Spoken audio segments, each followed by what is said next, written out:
طلاق کی کوئی خاص تعداد نہیں ہوتی تھی، انفائنائٹ انلمیٹڈ طلاقیں ہوا کرتی تھیں، اس لیے وہ شوہر جو بیویوں کو تنگ کرنا چاہیں تو ان کو طلاق دیتے، جب وہ عدت میں ہوتی تو پھر عدت میں پھر ان سے رجوع کر لیتے، پھر طلاق دیتے، پھر رجوع کر لیتے، پھر طلاق دیتے، پھر رجوع کر لیتے. تو اس طرح ایک عورت ایک اذیت کی کیفیت میں زندگی گزارتی، لیکن طلاق کی ایک تعداد مقرر نہیں تھی کہ کتنی طلاقیں ایک شوہر دے سکتا ہے. یہی علماء نے لکھا کہ اس آیت کریمہ کا شان نزول یہ ہے کہ ایک انصاری کا جب اپنی بیوی سے جھگڑا ہوا تو اس نے کہا کہ اب میں تجھے اذیت دوں گا اور میں تجھے طلاق دیتا رہوں گا، اور ہر بار عدت تیری بالکل عدت ختم ہونے سے پہلے تجھ سے رجوع کر لوں گا اور پھر تجھے طلاق دوں گا. تو اس بنا پر وہ خاتون نبی کریم صلی اللہ علیہ وسلم کے پاس آئی اور اس نے اپنے اس غم کا اظہار کیا کہ اس معاملے میں کیسے یہ معاملہ حل ہو، کیسے میرے لیے آسانی ہو. تو اس بنا پر اللہ تعالیٰ نے یہ آیت کریمہ نازل کی. اس مقام پر اللہ تعالیٰ نے آیت کریمہ نازل کی کہ الطلاق مرتان، طلاق 2 بار تک ہے، پھر تمہارے پاس اختیار ہے کہ دوسری بار کے بعد تم چاہو تو رجوع کر لو، چاہو تو چھوڑ دو، لیکن تیسری طلاق کے بعد اب تمہارے پاس یہ اختیار نہیں ہے. اب پہلے طلاق کی تعداد کا بیان ہوا، طلاق رجعی کی تعداد کا. اب یہاں پر بیان ہو رہا ہے کہ خلا یعنی طلاق شوہر کی جانب سے ہوتی ہے، بیوی طلاق نہیں دیتی. شوہر بیوی کو طلاق دے سکتا ہے، بیوی شوہر کو طلاق نہیں دیتی. بلکہ اگر تفویض طلاق بھی ہو یعنی طلاق کا حق سونپنا، کہ ایک شوہر بیوی کو اختیار دے کہ تم جب چاہو اپنے آپ کو طلاق دے لو، یا بعض اوقات نکاح نامے میں تفویض طلاق ہوتا ہے کہ طلاق کا حق سونپنا، کہ بیوی بھی طلاق دے سکتی ہے، اس میں بھی بیوی اپنے آپ کو طلاق دیتی ہے. اللہ تعالیٰ کی یہ حکمت ہے کہ مرد جو ہے وہ عمومی طور پہ جب یہ احکام بیان کیے جاتے ہیں تو یہاں پہ بات ہوتی ہے میجورٹی کی، کہ ایک اجتماعی اعتبار سے کیا رویہ ہوتا ہے. تو اس میں اگر آپ دیکھیں گے تو مرد کے اندر حکمت زیادہ ہوتی ہے، دور اندیشی زیادہ ہوتی ہے، مصلحت زیادہ ہوتی ہے. اس لیے چاہے لاکھ جھگڑے ہو جائیں، مرد جو ہے وہ طلاق دینے کی جانب مائل نہیں ہوتا. لیکن خاتون جو ہے اس پر اپنے جذبات بہت حاوی ہوتے ہیں، اس کی خواہشات، یا فوری طور پہ کوئی ایسا واقعہ ہو جائے کہ جس کی بنا پر وہ فوراً علیحدہ ہونے کا مطالبہ کر دیتی ہے. اس لیے یہ بات بڑی واضح ہے اور ہر سمجھدار یہ بات سمجھتا ہے کہ اگر طلاق کا حق شریعت نے عورت کو اسی طرح دے دیا ہوتا جس طرح مرد کے پاس تھا، تو آج شاید بہت ہی کم گھر ایسے ہوتے کہ جن کا نکاح باقی ہوتا اور ہر گھر میں طلاق ہو چکی ہوتی. یہ اسی بنیاد پر ہے کہ خواتین جو ہیں وہ بالعموم زیادہ تر جذباتی بہت ہوتی ہیں. لیکن شریعت نے خواتین کو علیحدہ ہونے کے لیے ایک طریقہ کار رکھا ہے، اور وہ طریقہ کیا ہے کہ ایک صحابی آئی نبی کریم صلی اللہ علیہ وسلم کے پاس، اور آپ نے عرض کی کہ میں فلاں کے ساتھ جو ہے وہ غالباً ثابت بن قیس ان کے ساتھ نہیں رہنا چاہتی، اور ان کی وجہ یہ تھی کہ وہ صورتاً پسند نہیں کرتی تھی. تو حضور نے فرمایا کہ اچھا یہ بتاؤ کہ اس نے جو تمہیں باغ تحفے میں دیا تھا کہ تو کیا تم وہ واپس کرنے کو تیار ہو؟ تو کہا کہ ہاں بالکل تیار ہوں، بلکہ میں تو اس کے اضافے میں بھی کچھ دے سکتی ہوں. تو بس حضور نے فرمایا کہ ٹھیک ہے، تم وہ باغ واپس کر دو اور تم فلاں اپنے شوہر سے خلا لے لو. تو خلا کا شرعی تصور یہ ہے کہ خلا میں دیکھیں، طلاق اگر شوہر نے دینی ہے تو وہ تو شوہر دے سکتا ہے، چاہے وہ بیوی نے سنا ہو نہ سنا ہو، چاہے بیوی رضامند ہو یا نہ ہو، اگر شوہر طلاق دے گا طلاق واقع ہو جائے گی. خلا کے سلسلے میں عورت جو ہے وہ طلاق کا مطالبہ کرتی ہے. اب اگر شوہر نے وہ مطالبہ پورا کر دیا، قبول کر لیا، تو بس وہ طلاق ہو گئی. اور خلا میں جو طلاق ہوتی ہے وہ ایک طلاق بائن کی مثل ہوتی ہے، یعنی فوراً نکاح ختم ہو جاتا ہے، اب دوران عدت رجوع نہیں ہو سکتا، اور ایک طلاق بائن پڑ گئی. اب اگر دوبارہ یہی مرد اور عورت نکاح کریں گے تو دوبارہ نکاح کر کے آپس میں مل سکتے ہیں، لیکن اب جتنی طلاقیں رہ گئی ہیں اتنے کا اختیار ہوگا. یعنی پہلی دفعہ خلا لیا ہے تو ایک طلاق بائن ہو گئی، اب عدت کے بعد جب یہ اگر دونوں نکاح کرتے ہیں تو اب 2 طلاقوں کا اختیار شوہر کے پاس باقی رہے گا. تو یہاں پہ اللہ تعالیٰ نے خلا کے مسئلے کو بیان کیا، اور وہ یہ ہے کہ فَإِنْ خِفْتُمْ أَلَّا يُقِيمَ حُدُودَ اللَّهِ، کہ اگر تمہیں خوف ہو کہ میاں بیوی اللہ کی حدوں کو قائم نہ کر سکیں گے، فلا جناح علیہم افتدت بھی، تو ان پر اس مالی معاوضے میں کچھ گناہ نہیں جو عورت بدلے میں دے کر چھٹکارا حاصل کر لے. فقہ حنفی میں اگر عورت خلا کا مطالبہ کرتی ہے اور زیادتی مرد کی جانب سے ہو، مثلا مرد نان نفقہ نہیں دیتا، گھر کا خرچ نہیں دیتا، مارتا پیٹتا ہے، ذہنی اذیت دیتا ہے، اس کے اندر کوئی بہت اور بڑا عیب ہے، تو اب اس میں زیادتی چونکہ مرد کی جانب سے ہے، اس لیے فقہ حنفی میں اب یہ مکروہ ہے اور شوہر کے لیے کہ وہ کسی مال کا مطالبہ کرے. لیکن اگر زیادتی عورت کی جانب سے ہو، مثلا عورت نے شادی کی لیکن اب وہ جو ہے وہ اپنے وہ گھر میں نہیں رہنا چاہتی یا وہ بچے پیدا نہیں کرنا چاہتی. آج کل جیسی ایک سوچ ہے کہ ایک عورت کی ایک اپنی انڈیپینڈنٹ لائف ہو, تو اس میں آپ سمجھ سکتے ہیں کہ آج کے دور میں ممکن ہے کہ ایک نکاح ہو اور پھر اس عورت کا دماغ بدل جائے اور وہ چاہے کہ بھئی میں باہر کے ملکوں میں گھومنا چاہتی ہوں, مجھے کسی کی بیوی بن کر نہیں رہنا, میں مجھے بچے پیدا نہیں کرنے, یا مجھے فلاں چیز پسند نہیں ہے, مجھے ایک گھر پسند نہیں ہے, مجھے کسی عالیشان جگہ پر شفٹ ہونا ہے. تو یہ جو اس طرح کے مطالبات ہیں اور ان وجوہات کی بنا پر اگر وہ خلا کا مطالبہ کرتی ہے تو اب یہ بیوی کی جانب سے زیادتی ہے. تو اس بنا پر شوہر کے لیے جائز ہے کہ اس نے جو حق مہر دیا تھا وہ اپنے مہر کی رقم کا مطالبہ کر سکتا ہے کہ ٹھیک ہے تم مجھے اپنا مہر لوٹا دو اور میں تمہارے خلا کو قبول کر لیتا ہوں, یعنی تمہیں طلاق دے دیتا ہوں.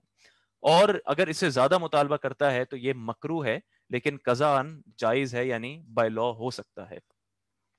تو یہاں پہ دیکھیں اللہ تعالیٰ نے خلا کے مسئلے کو بیان فرما دیا, اور پھر دیکھیں کیا فرمایا, تلک حدود اللہ فلا تعتدوها, تو یہ اللہ کی حدیں ہیں, ان سے آگے نہ بڑھو. ومن یتعد حدود اللہ فاولئک هم الظالمون, جو اللہ کی حدوں سے آگے بڑھے تو وہی لوگ ظالم ہیں. سب سے پہلی بات تو یہ کہ طلاق سے جس حد تک چاہیں بچنا چاہیے. زندگی میں دو ایکسٹریمز ہیں. ایک ایکسٹریم یہ ہے کہ ماں باپ اپنی بیٹی کو رخصت کرتے ہوئے کہیں کہ اب اس گھر سے تمہاری میت ہی اٹھنی چاہیے. اگر یہ تربیت کے اعتبار سے ہو, اگر یہ سمجھانے کے لحاظ سے ہو کہ تم میں جو مسائل کا سامنا ہو اس میں برداشت کرنا, صبر رکھنا, حکمت سے کام لینا, تو یہ ٹھیک ہے. لیکن اگر یہ اس کا یہ مطلب ہے کہ ان کی بیٹی کے ساتھ کوئی بھی سلوک ہو, چاہے اس کا شوہر نشہ کرتا ہو, شراب پیتا ہو, مارتا پیٹتا ہو, گالی گلوچ کرتا ہو, ذہنی اذیت دیتا ہو, اس کو نان نفقہ نہیں دیتا ہو, وہ ہمیشہ بڑی ایک عجیب عالم میں ہو, لیکن تب بھی, اور اس طرح کئی سال گزر جائیں لیکن تب بھی کہا جائے کہ نہیں تمہاری اب میت ہی یہاں سے اٹھے گی, تو یہ پھر دین کا منشا نہیں ہے. ہمیں قرآن کی آیت کریمہ سے بھی یہ نظر آتا ہے, ورنہ تو پھر خلا کا جواز ہی نہیں ہونا چاہیے تھا, ورنہ تو طلاق کا وجود ہی نہیں ہوتا, نہ خلا کا وجود ہوتا. لیکن دیکھیں اللہ تعالیٰ نے فرمایا کہ اگر تمہیں یہ خوف ہو, فَإِنْ خِفْتُمْ أَلَّا يُقِيمَ حُدُودَ اللَّهِ, کہ اگر تمہیں خوف ہو کہ میاں بیوی اللہ کی حدوں کو قائم نہ کر سکیں گے تو بس اب تمہارے لیے یہ جائز ہے. اس کا مطلب یہ ہوا کہ جب حدوں پر قائم نہ رہ سکیں تو بالکل جائز ہے. تو ایک یہ ایکسٹریم ہے کہ اپنے اوپر نکاح کو اس طرح نافذ کر لینا کہ بس اب کچھ بھی ہو جائے, طلاق اور خلا کی بات نہیں ہوگی, وہ لڑکی جو ہے وہ اب ساری زندگی گھٹ گھٹ کے زندگی گزارتی رہے گی, چاہے شوہر اسے مارے پیٹے, گالی گلوچ کرے, کچھ بھی اس کا حشر کر دے, لیکن طلاق اور خلا کی کوئی بات نہیں ہوگی کیونکہ وہ ہماری برادری میں برا سمجھا جاتا ہے. تو یہ ایک ایکسٹریم ہے. اور دوسرا ایکسٹریم ہے, اور وہ یہ ہے کہ تھوڑا سا بھی مسئلہ ہو, کوئی بھی مزاج میں فرق ہو, کوئی چھوٹی سی بات ہو, اس پہ شوہر طلاق دے دے یا عورت خلا کا مطالبہ کر دے, تو یہ ایک دوسرا ایکسٹریم ہے. جبکہ دین ہمیں دعوت دیتا ہے کہ ہم ایک میانہ روی کا راستہ قائم رکھیں. جب دو لوگ آپس ساتھ سفر کرتے ہیں تو اس میں بھی بہت برداشت کرنا پڑتا ہے. تو یہ تو نکاح ہے, یہ تو زندگی گزارنے کا مسئلہ ہے, اس میں صبر برداشت یہ اس کے اہم اجزاء ہیں, یہ آپ کو کرنے ہی پڑیں گے. ایسا نہیں ہوگا کہ آپ کی زندگی میں ہر چیز 100% پرفیکٹ ہو. اور قرآن کریم نے بھی اس بات کو آگے سورہ نساء میں بھی بہت ہی خوبصورت انداز میں سمجھایا ہے. اس لیے دوسرے کے عیبوں پر پردہ ڈالنا اور اس کی اچھائیوں کی طرف غور کرنا, یہی قرآن نے سکھایا ہے. لیکن اگر صورتحال ایسی ہو کہ جہاں پر بہت ظلم ہو, جبر ہو, ایک شخص جو ہے وہ بالکل حیوان بن جائے, ایک جانوروں جیسا, مرد جو ہے وہ جانوروں جیسا سلوک کرے, یا دوسری طرف ایک عورت ایسی ہو کہ جو کسی بھی صورت کی کسی بھی قسم کی پابندی کا خیال نہ رکھنا چاہتی ہو اور بالکل ایک آوارہ زندگی گزارنا چاہتی ہو, یا بالکل اپنے شوہر کو کوئی حق نہ دے, تو اب اس میں یہ جائز ہے کہ احسان والی صورت کے ساتھ, خوش اسلوبی کے ساتھ علیحدگی کر لی جائے. اور یہ بھی ہمیں صحابہ کی زندگی میں ملتا ہے. شریعت نے کہیں نہیں کہا کہ جیسی بھی زندگی ہو آپس میں لڑو مرو, جانوروں کی طرح رہو, لیکن نکاح پر قائم رہو, کیونکہ نکاح جو ہے وہ کامیابی کی نشانی ہے. اس لیے اس جانب جو ہے وہ سوچنا چاہیے.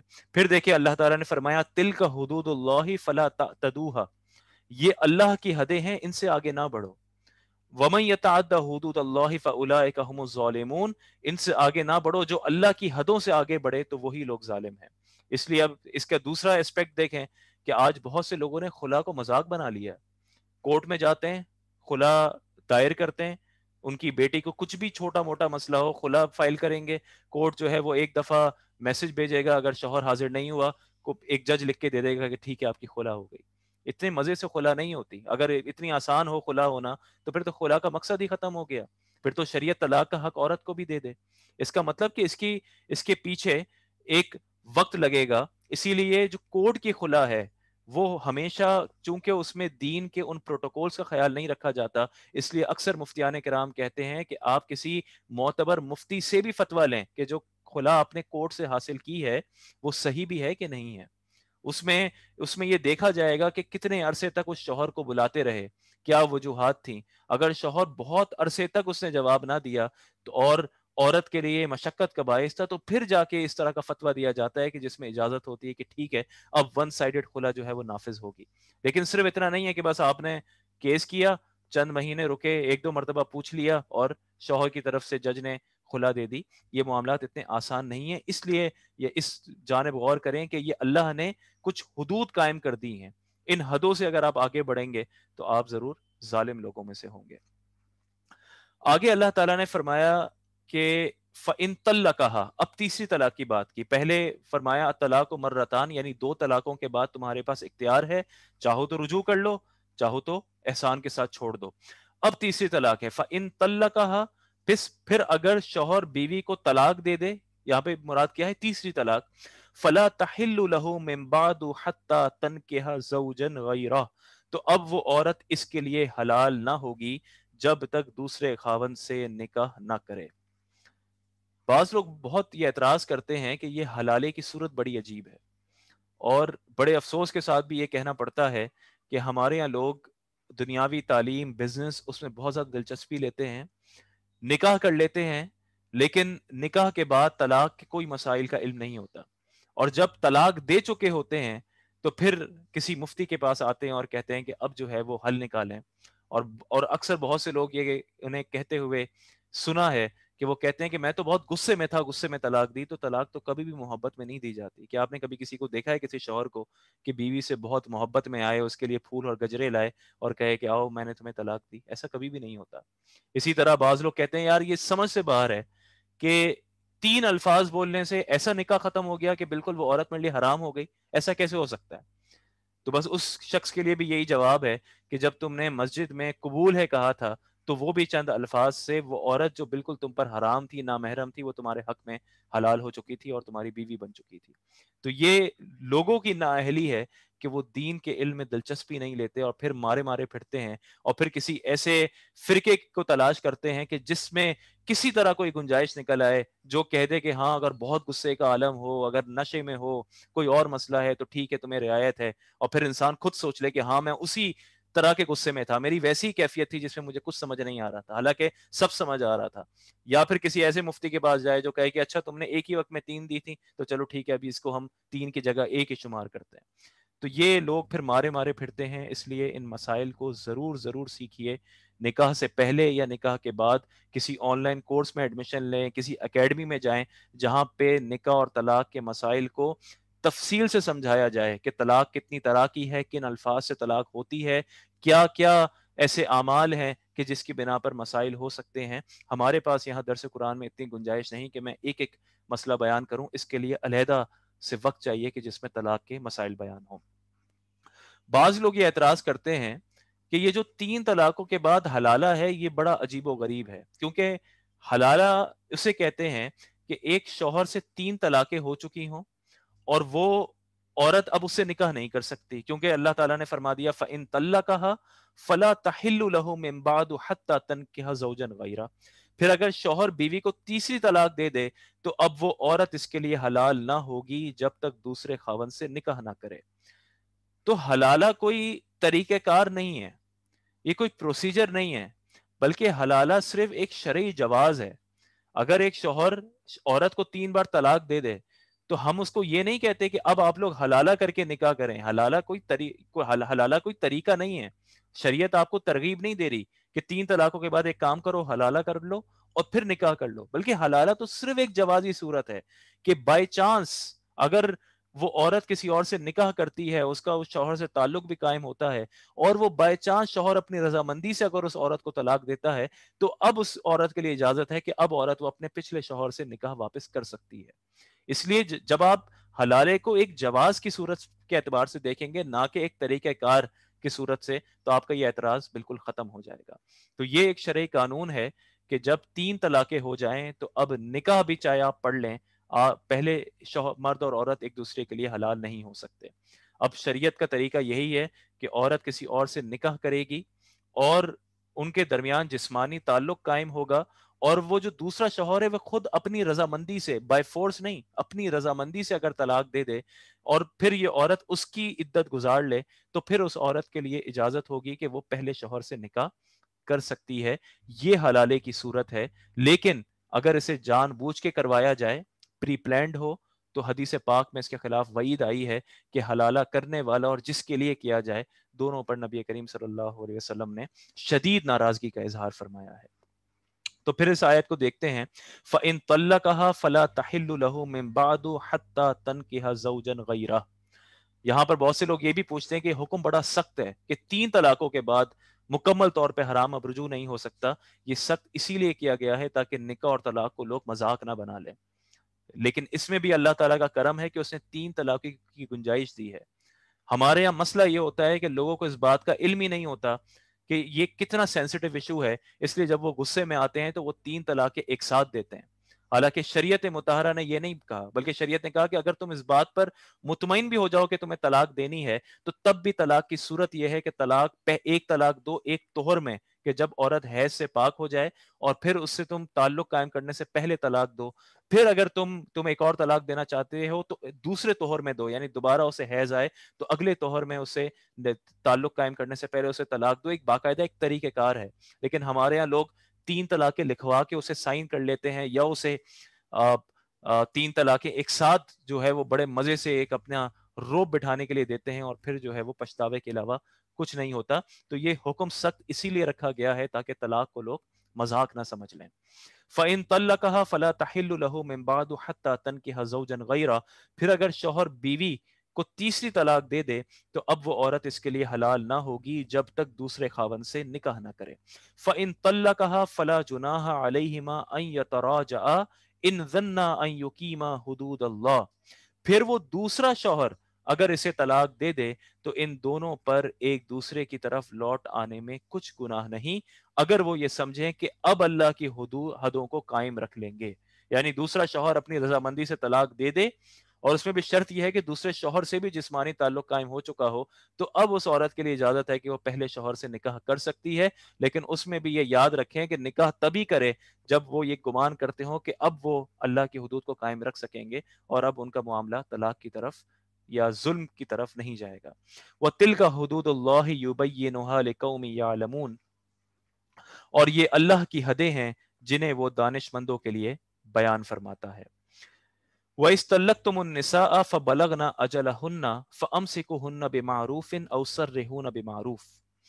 اور جب تم عورتوں کو طلاق دو اور وہ اپنی عدت کی اختتامی مدت کے قریب تک پہنچ جائیں، کل ہم عدت کی مدت کے بارے میں سن چکے ہیں کہ کس صورت میں کس کے لیے کتنی عدت ہوتی ہے۔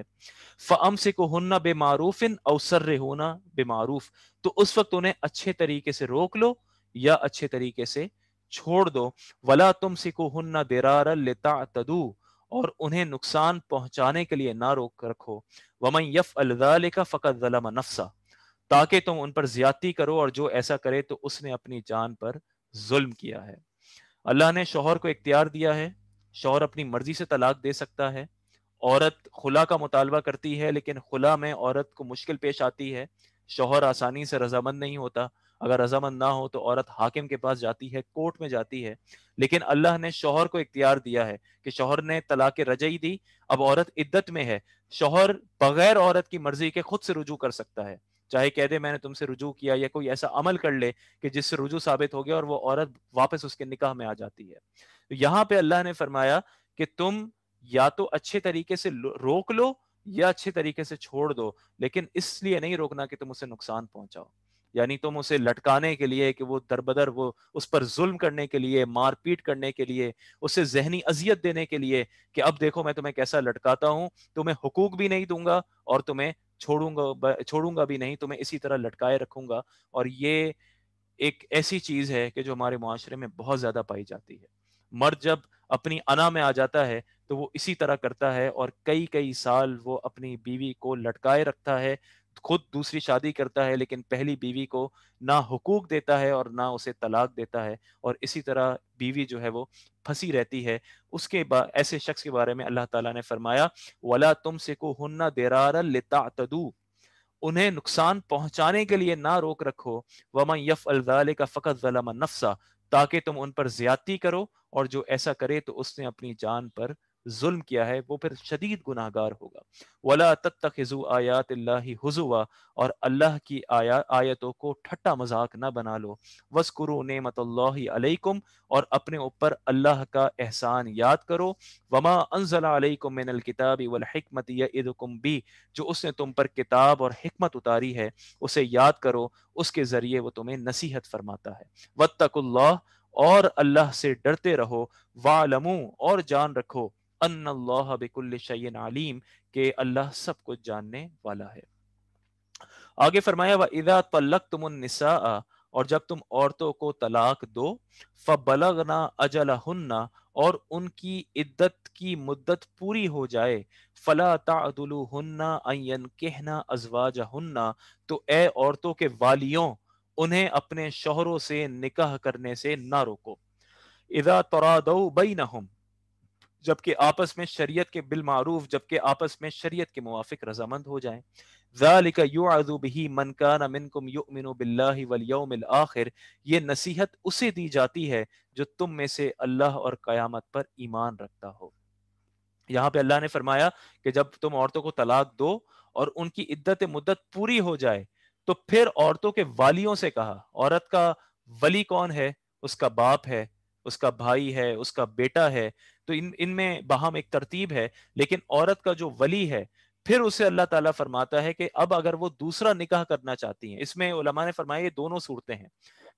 پہلے یہ کہ اگر شوہر نے اسے طلاق دی تھی، عدت پوری ہو گئی، اب اگر وہ اور ابھی 3 طلاقیں مکمل نہیں ہوئی ہیں، اب اگر وہ عورت پہلے ہی شوہر سے دوبارہ نکاح کرنا چاہتی ہے اور دونوں کی آپس میں رضامندی واپس انڈرسٹینڈنگ ہو چکی ہے، تو اب بھی عورت کا ولی منع نہ کرے، اس کے رشتہ دار گھر والے منع نہ کریں، اسے اپنے لیے انا کا مسئلہ نہ بنائے۔ اگر وہ عورت چاہتی ہے تو اسے نکاح کرنے دیا جائے۔ اور یہاں پہ دوسرا معنی بھی ہے، وہ یہ کہ عورت اگر اب کسی اور سے نکاح کرنا چاہتی ہے تو تب بھی اسے منع نہ کیا جائے۔ آج بہت زیادہ افسوس کے ساتھ ہمارا جو پاکستان کا معاشرہ ہے وہ، اور اس کی بنیادی طور پہ وجہ یہی ہے کہ ہم کئی سال ہمارے آبا و اجداد ہندوؤں کے ساتھ رہتے آئے ہیں۔ پاکستان میں جو اکثریت ہے ان کی آبا و اجداد اصلاً ہندو تھے، انہوں نے بعد میں اسلام قبول کیا، اس لیے جو ایک ہندوانہ سوچ، ایک ہندوانہ کلچر ہے، وہ ابھی تک ہمارے ذہنوں میں بہت زیادہ بسا ہوا ہے۔ اسی لیے آج ہمارے معاشرے میں یہ تصور نہیں ہوتا، یہی کہا جائے گا، کیونکہ کئی خواتین میں شاید اکا دکا بعض ایسی خواتین ہوتی ہیں کہ جو طلاق کے بعد یا اپنے شوہر کی وفات کے بعد دوسرا نکاح کرتی ہیں اور بالکل پرسکون زندگی جی رہی ہوتی ہیں۔ ہمارا معاشرہ انہیں اجازت نہیں دیتا، ہمارے اس عورت کے گھر والے، اس عورت کے گھر کے مرد اسے اپنی عزت کا مسئلہ سمجھتے ہیں، اور اس انداز سے نکاح میں رکاوٹیں پیدا کی جاتی ہیں، اس سے معاشرے میں بگاڑ پیدا ہوتا ہے۔ ساری زندگی اللہ تعالیٰ نے ایک مرد اور عورت کی جو ان کے اندر نفسانی خواہشات پیدا کی ہیں، ان کی ضروریات ہیں، وہ ضروریات پوری نہیں ہوتی، اور اس سے معاشرے میں بہت سے مسائل پیدا ہوتے ہیں۔ حالانکہ جو دین نے تعلیم دی ہے، اگر آپ صحابہ کی زندگی اٹھا کے دیکھیں، اگر آپ عرب کلچر دیکھیں، تو اس میں نکاح بکثرت ہوا کرتے تھے۔ ایک عورت کے شوہر کا انتقال ہوا اور فوراً سے اس نے عدت گزاری، اور اس کے بعد جہاں اس کا جی کیا، جہاں وہ رضامند ہوئی، اس نے خود نکاح کیا، اور اسے دوسرے لوگوں نے بھی پیغام نکاح دیا۔ اسی طرح کسی کو طلاق ہوئی، اس کے بعد عدت گزارنے کے بعد نکاح کیا، یہ ایک بالکل عام نظر آتا ہے۔ اگر آپ سیرت صحابہ اٹھا کر دیکھیں، نبی کریم صلی اللہ علیہ وسلم کے دور میں ان لوگوں کا طرز عمل، ان کے رہنے سہنے کا طریقہ کار دیکھیں۔ لیکن آج ہمارے لیے یہ ہمارے معاشرے میں ایک بہت بڑا مسئلہ ہے، اور ایک نوجوان عورت خاص طور پر اگر کم عمر میں اس کے شوہر کا انتقال ہو جائے، یا کسی بھی وجہ سے اگر اسے طلاق ہو جائے، تو اب وہ ساری زندگی اکیلے رہنا، اور اگر بچے ہیں تو بچوں کو پالنا اس کا مقدر بن جاتا ہے۔ اب وہ ساری زندگی معاشرے کے سامنے کھل کے اس بات کی خواہش بھی نہیں کر سکتی کہ میں دوسرا نکاح کرنا چاہتی ہوں۔ حالانکہ اللہ تعالیٰ دیکھیں کتنا واضح طور پر فرما رہا ہے. یہ وہ آیات ہیں کہ جو ہمیں بتاتی ہیں کہ ہم نے، ہمارے بڑوں نے، ہمارے معاشرے نے ایک اجتماعی اعتبار سے قرآن کو کبھی سمجھنے کی کوشش ہی نہیں کی. بس قرآن کی تلاوتیں کی، اسے پڑھا، اس میں اس کا خیال رکھا، اس کی تعظیم کی، دیگر کام کیے، لیکن اللہ تعالیٰ نے جو احکام بیان کیے تھے کہ ان احکام کے مطابق تمہیں چلنا ہے. اور آپ دیکھیں بار بار ہر آیت کے آخر میں آپ کو نظر آتا ہے کہ تل کا حدود اللہ، یہ اللہ کی حدیں ہیں اور ان سے آگے نہ بڑھو، ان کے مطابق چلو، اللہ نے تمہارے لیے یہ احکام بیان کیے ہیں. لیکن آج ہم دیکھتے ہیں کہ اس حکم پر تو عمل کرنا ہمارے معاشرے میں انتہائی مشکل ہے. اور ایک عورت جو طلاق یافتہ ہو یا بیوہ ہو، اس کے لیے یہ تقریباً ناممکن ہے کہ وہ کبھی خود سے کہے کہ میں نکاح کرنا چاہتی ہوں یا فلاں سے نکاح کرنا چاہتی ہوں. معاشرہ اسے جس نظروں سے دیکھے گا، معاشرہ اس پر جو باتیں بنائے گا، وہ سب بخوبی جانتے ہیں. تو بس ہم کوشش کر سکتے ہیں ایک اچھا معاشرہ قائم کرنے کی.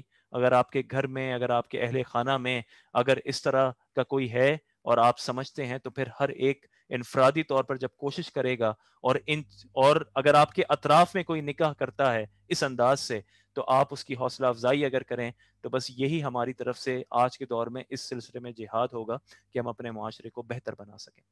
تو دیکھیں اللہ نے کیا فرمایا، وَإِذَا طَلَّقْتُمُ النِّسَاءَ فَبَلَغْنَ أَجَلَهُنَّ فَلَا تَعْضُلُوهُنَّ أَن يَنكِحْنَ أَزْوَاجَهُنَّ إِذَا تَرَاضَوْا بَيْنَهُم بِالْمَعْرُوفِ. اور جب تم عورتوں کو طلاق دو اور ان کی عدت کی مدت پوری ہو جائے، تو اے عورتوں کے والیوں، انہیں اپنے شوہروں سے نکاح کرنے سے نہ روکو. اے عورت کے والیوں، ان کو اپنے شوہروں سے نکاح کرنے سے نہ روکو جبکہ آپس میں شریعت کے موافق رضامند ہو جائیں. ذَلِكَ يُوعَظُ بِهِ مَنْ كَانَ مِنْكُمْ يُؤْمِنُ بِاللَّهِ وَالْيَوْمِ الْآخِرِ. دیکھیں کتنی اللہ تعالیٰ نے فرمایا کہ یہ نصیحت اسے دی جاتی ہے جو تم میں سے اور اللہ اور قیامت پر ایمان رکھتا ہو. اللہ تعالیٰ خوب جانتا ہے کہ بعض احکام ایسے ہیں جو لوگوں پر بڑے گرہ گزرتے ہیں. اسی لیے آپ دیکھیں سورہ نور میں اللہ تعالیٰ نے حدود بیان کرنے سے پہلے فرمایا کہ سورۃ انزلناہ وفرضناہ، کہ یہ سورت ہے جو ہم نے نازل کی ہے، ہم نے تم پر لازم کی ہے. کیونکہ لوگ حدود کو نافذ کرنے میں بھی انہیں بڑی تکلیف ہوتی ہے. اس لیے دیکھیں یہاں پہ اللہ نے فرمایا کہ نصیحت اسے دی جاتی ہے جو اللہ اور قیامت پر ایمان رکھتا ہو. تو جس کا اللہ اور قیامت پر ایمان ہے وہ اس نصیحت پر ضرور عمل کرے گا. ذالکم ازکا لکم و اطہر، یہ تمہارے لیے زیادہ ستھرا اور پاکیزہ کام ہے. واللہ یعلم وانتم لا تعلمون، اور اللہ جانتا ہے اور تم نہیں جانتے. تو بس آج ہم یہاں پر اپنے درس کا اختتام کرتے ہیں. انشاءاللہ اگلے درس میں سب سے پہلے رضاعت کا مسئلہ بیان ہوگا کہ رضاعی رشتے کیا ہوتے ہیں، اور جو بچے کو دودھ پلانے کی مدت ہے انشاءاللہ اس کا بھی بیان ہوگا. اللہ تعالیٰ سے دعا ہے کہ اللہ تعالیٰ ہماری کوشش کو اپنی بارگاہ میں قبول و منظور فرمائے. اگر اس بیان میں کوئی غلطی کوتاہی ہو گئی ہو تو اللہ اسے معاف فرما دے، اور اللہ تعالیٰ ہمیں شریعت کے مطابق عمل کرنے کی توفیق عطا فرمائے. یہ جو ہم اس میں وقت گزار رہے ہیں، اللہ تعالیٰ اس وقت کے بدلے میں اللہ تعالیٰ ہمارے تمام مرحومین کی بخشش و مغفرت فرمائے. السلام علیکم ورحمۃ اللہ وبرکاتہ.